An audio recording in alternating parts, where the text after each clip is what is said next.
Всем огромный привет! Мы сегодня поговорим о влоге, точнее о рилсе канала Лена Лайф. И пока я буду рассказывать, что произошло у Лены в ее рилсе, вы ставьте лайки, пишите комментарии, подписывайтесь на канал и жмите на колокольчик, чтобы оставаться в курсе новых обзоров. Показывает нам Лена, что у нее получается готовить пышные оладьи. Видимо, когда у Лены получилось это впервые сделать пару дней назад, Лена прям поверила в себя, и теперь вот оладьи у нее практически, я так понимаю, будут каждый день. Ну, в крайнем случае, через день.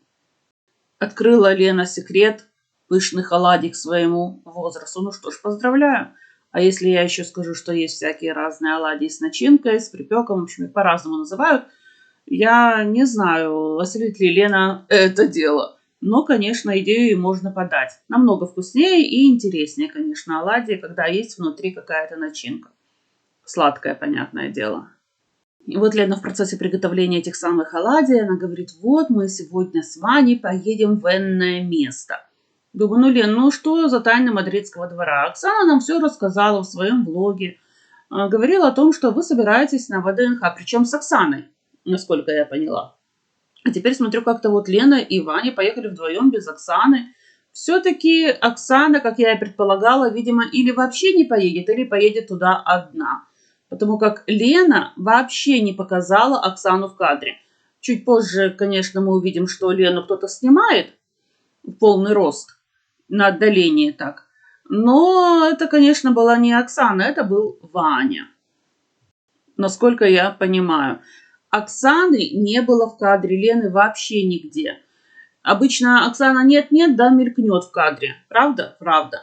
Это вот Лена у Оксаны не мелькает в кадре, а Оксана у Лены появляется на постоянной основе. А тут даже намека нет, и Лена ни слова не сказала о том, что вот они с Оксаной едут вместе. Нет. Лена и Ваня вдвоем отправились посмотреть на выставку достижений народного хозяйства. Кстати говоря, знает ли Лена, как расшифровывается аббревиатура ВДНХ? Но если не знает, то я ей уже подсказала. Да. Обзорный канал, полезный канал. И Лена с утра готовит яичницу с сыром и колбасой. Вот так. Говорит, надо подкрепиться, потому как получается очень часто так, что вот мы куда приезжаем, мы сразу ищем какие-нибудь пункты общественного питания. Мол, а это нехорошо. Поэтому, да, надо поесть дома. Ну, наконец-то Лена это поняла. Хотя, в принципе, я не думаю, что они прям вот, ну, наедятся этой самой яичницы. Все равно будут искать место, где можно подкрепиться.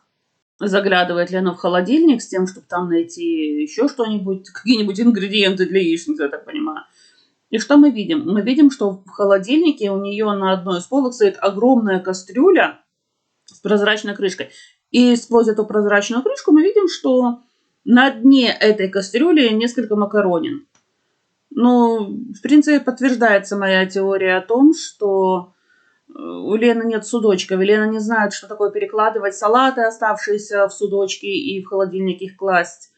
И как-то вот этим самым сохранить уже приготовленные блюда. Вот если бы Лена, например, в судочек переложила бы макароны, неужели это было бы плохо? Это, во-первых, экономия места в холодильнике, но, во-вторых, это освобождение кастрюли. В этой кастрюле Лена могла бы приготовить, например, какой-нибудь суп, ну или любое другое первое блюдо. Ну и, конечно же, салаты всякие разные она могла переложить в судочки. Нет, Лена все это накрывает фольгой, все салатницы и прочее. И, я так понимаю, у нее настаиваются на столе все салаты и прочее, что там Лена наготовила. Ну, а занимать место в холодильнике огромной кастрюли с тем, чтобы там сохранить несколько макаронин, ну, как по мне, так это крайне неразумно. И неужели никто так не нашел в себе силы доесть эти самые макароны? Ну вот ни за что не поверю. Что это было? Образцово-показательное какое-то выступление с этой самой кастрюлей. Как мне кажется, Лена специально открыла холодильник и показала нам это дело. Потому как особо она из холодильника вроде как ничего и не взяла. Просто открыла, посмотрела, ничего не нашла, никаких ингредиентов дополнительных для яичницы и закрыла этот холодильник. Но кастрюлю мы все видели с этими самыми макаронами. Ну, что сказать. Лена специально делает так, чтобы было что обсудить. А потом говорит, ой, как плохо, что меня обсуждают. Ой, как мне это, мол, все не нравится. Ну, не показывай то, что ты считаешь, что не понравится твоим зрителям. Просто не показывай, и никто ничего не будет тебе писать в комментариях, никто не будет тебя обсуждать. Ну, вот действительно, Лен, все зависит только от тебя. И вот мы видим, что Лена и Ваня наконец-то уже сидят в поезде, в электричке, где они там сидят. И Лена рассказывает о том, как они одеты. Одеты они как капуста, да. Как капуста в прямом натуральном смысле. Так Лена и выразилась. И так и представила Лену и Ваню в капустных листьях. Ну, прямой натуральный смысл. Вот тебе капуста, да, вилок капусты. Ой, Лена как скажет что-то. Понятное дело, что есть такое выражение «одет как капуста», но никто не говорит, что в прямом или натуральном смысле. И так понятно, что многослойная какая-то одежда, да, на человеке. Но Лене захотелось добавить натуральности. И, конечно, Лена говорит, что вот на ней колготки какие-то с начесами, мехом. Ну, интересные какие-то колготки с мехом. Ну, а на Ване теплые лосинки какие-то. Когда Лена показывала эти лосины, когда вот она их купила, я почему-то подумала, что это вроде нижнего белья какого-то, да, подштанники какие-то, ну, такого плана. Ну, а сейчас я вижу, что ничего поверх этих самых подштанников, этих самых лосинок на Ване не надето. Никаких брючек, ничего вообще. То есть Ваня вот в этих самых черных лосинках и в куртке теплой, вот так они и едут. И так, я так понимаю, ребенок и будет ходить в этих самых лосинках по Москве. Ну, что сказать. Одна в колготках с мехом и начесом, ну, а второй в теплых лосинах. Ну, вот как-то так вот они и выглядели. Хоть бы Лена посмотрела, во что одеты дети возраста Вани. Ладно уже Лена в этих самых колготках, да, все-таки женщина. Ну, а мальчик 11, 10, 11 лет уже как-то в лосинках. Ну, не знаю, вообще, в принципе, мальчик в лосинках это не совсем хорошо, даже в детском садике. Ну, возможно, я ошибаюсь, и это вообще не лосинки, возможно, так и ходят теперь вот мальчики возраста Вани и, в принципе, юноши. Возможно, я просто чего-то не знаю. Возможно, действительно, так и одеваются сейчас вот молодежь, так одевается. Все может быть. Напишите, пожалуйста, в комментариях. Возможно, я не права, и, возможно, действительно, это такая мода сейчас. И вот молодые люди носят такие вот, ну, даже не знаю, как их назвать, лосинки, подштанники, без брюк каких-то. Вот прям вот надели эти подштанники и идут. Или едут по делам. Наконец-то Ваня и Лена находятся уже у ВДНХ. И Лена говорит, ой, столько людей. Ну, а как ты хотела, Лена? Людей всегда много, есть на что посмотреть, почему бы и нет. Или ты считаешь, что только вот ты хочешь посмотреть на ВДНХ? Нет, не только ты хочешь насладиться достижениями народного хозяйства. Играют какие-то песни из 90-х. И Лене очень нравятся 90-е годы. Думаю, ну, обычно как-то редко встретить можно человека, который скажет действительно, что мне нравятся 90-е годы. Ну, видите, Лене они очень нравятся. Видимо, это был расцвет Лены. И Лена прям вот млеет от песен 90-х, от той эпохи, в принципе. Ну, наверное, Лена считает, что это были лучшие годы в ее жизни. Заходит Лена и Ваня в трубу будущего, как Лена ее обозначила, и говорит, мол, нужно смотреть не на людей, Ваня, что ты, мол, на людей смотришь, а нужно смотреть то, что в округе. Ну вот, наконец-то, любимая округа появилась, а то я уж думала, не дождусь. Дождалась от Лены в округе. Заиграла песня «Три белых коня», и Лена стала танцевать. Стоит она, танцует на месте. И Ваню как-то хочет вовлечь в этот танец, но Ваня не вовлекается в танец. Ваня стоит истуканом и наблюдает за Леной. Как-то на нее так смотрит с недоумением каким-то. И вот в очередной раз после неудачной попытки Ваню вовлечь в танец, Ваня начинает Лену просто бить. Он бьет ее по плечу. Бьет достаточно сильно. А Лена что? Лена улыбается, да. Ну или пытается сделать хорошую мину при плохой игре.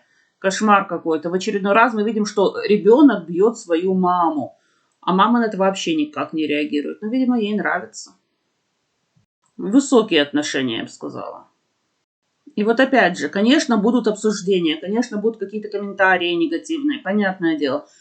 И Лена опять же будет говорить, что вы, мол, мне пишете. Правильно, люди будут писать, потому что это ненормально. Что со стороны ребенка такое поведение, что вот такая вот реакция со стороны родителя на такое поведение. И, понятное дело, многие зрители будут просто возмущены вот этим всем. Ну, а Лена что? Лена, как я говорила уже, стоит и улыбается. А почему бы ей просто это не показывать? Ну, так ведет себя ребенок, ну так ты на это реагируешь. Ты можешь просто это вырезать, не показывать, в принципе, не снимать, прекратить съемку, когда вот так вот себя Ваня начал вести, да, и просто это вырезать и удалить из телефона, из памяти телефона, и, в принципе, это никуда не выкладывать в YouTube или на любую другую площадку. Ну вот видите, Лена этого не делает, Лена нам показывает все, а потом возмущается. Что вы обсуждаете? Да потому и обсуждаем, потому что ты показываешь. Заиграла следующая песня «Девочка с севера», и Лена стала под нее плясать. Уже, как я уже говорила вначале, она показывается на полный рост, то есть Ваня ее снимает, и Лена так задорно пляшет, и вперед она в танце идет, и назад она в танце идет, причем спиной она движется назад, да. То есть она не смотрит, куда она там наступает. А на улице снег, понятное дело, и снег на плитке лежит, то есть под ногами снег. И Лена, вы знаете, вообще не боится упасть. Она вообще забыла о том, что она говорила чуть ранее, да, что она так боится, когда улица заснеженная. Она боится даже ходить. А тут, смотрю, так лихо отплясывала, ничего не боялась. Значит, Лена нам где-то в чем-то врет. Ну, а потом Лена заявляет, это ж песня «Девочка с севера», мол, это моя песня про меня. Говорит, я девочка с севера. Ну да, девочка из 90-х и девочка с севера. Ну вот как-то так. И, кстати говоря, почему-то Лена решила, что это зрители ее назвали девочка из 90-х. Она сама себя так назвала, помните? Вот, а теперь она говорит, вот вы говорите, что я девочка 90-х. Ты сама так говоришь. А теперь ты еще сказала, что девочка с севера. И после этого ты снова будешь говорить, что это зрители все придумали. Ну нет, Лен, сама так себя называешь. Наконец-то они уже в этом самом павильоне, и какие-то технические стенды стоят, в общем, интерактивные какие-то, и можно что-то потрогать, что-то покрутить, какие-то колеса, какие-то моторы вроде как, можно чуть ли не пощупать. И Лена комментирует, говорит, вот Ваня тащится от подобных каких-то технических достижений. Тащится. Опять же, да, вот это к вопросу о сленге Лены. Лене, напомню, не 15 лет. Чуть-чуть больше, да. Девочка Леночка 45 годиков. Ну, наверное, если только так. Приближаемся к елкам, заявляет Лена. Почему не сказать мы подходим к елкам? Ну, как-то можно было бы иначе это все, да, обыграть. Нет, они приближаются. И говорит Лена, елки тут от всей России. Почему не выразиться как-то иначе? Елки из всех областей России. Ну, можно было бы так сказать, да? Из разных автономных округов. Тоже возможно так сказать. Но нет, от всей России, Лена сказала. Лена увидела елку Республики Мордовия. И говорит, вот, наверное, Мордовия славится носками, потому как елка была украшена носками. Ну, что сказать. Елка эта была украшена носками только для того, чтобы показать, что Мордовия славится узорным ткачеством. Лен, надо было присмотреться к этим самым носкам, как именно они выполнены. И Мордовия славится шитьем бисером. Посмотрела бы ты на другие носки, как они выполнены, чем они украшены. Вышивкой славится Мордовия. Но, видите, Лена решила, что Мордовия славится носками. Ну и, конечно, меня порадовало то, как Лена сказала, Ямало-Ненецкий автономный округ. Да-да, именно Ненецкий, ни в коем случае не Ненецкий. Это вот туда вот, наверное, к Хатабасийску, да, как там Лена говорила, Санкт-Петербург, и еще был один интересный город, Клайпеда. Это вот все туда. Ямало-Ненецкий автономный округ тоже туда же Лена отнесла, видимо. Вышли они наконец-то на улицу, и Лена говорит, вот, хоть на улице мороз всего-то минус 11, но у Лены отмерзло все. Стесняюсь спросить, что именно отмерзло у Лены. А вообще странно, шуба вроде как должна была до минус 15 Лену греть, а тут минус 11, и у Лены отмерзло все. Да и одета она была как капуста, натуральная, да, как Лена выразилась. Многослойная одежда вообще спасает, конечно, от холода. Очень неплохо. А тут прям, ну, вот видите. И они не так долго находятся на улице, они все по павильонам ходили в ДНХ. И очень быстро как-то у Лены все отмерзло. И заявляет Лена, мол, без горячительного напитка очень трудно согреться. Думаю, о, Лена, ты с ребенком, какие горячительные напитки могут быть? Но Лена тут же говорит, мол, чай и кофе уже попили. Но, видите, не согрел ли их эти горячительные, так сказать, напитки. Опять Лена путает горячие напитки с горячительными. Ну вот, как-то так. У кого что болит, тот и том и говорит. У Лены на уме горячительные все-таки напитки. Ну, вот таким получился у меня обзор влога, точнее не влога, а рилса канала Лена Лайф. Если он вам понравился, ставьте лайки, пишите комментарии, подписывайтесь на канал. Всем пока!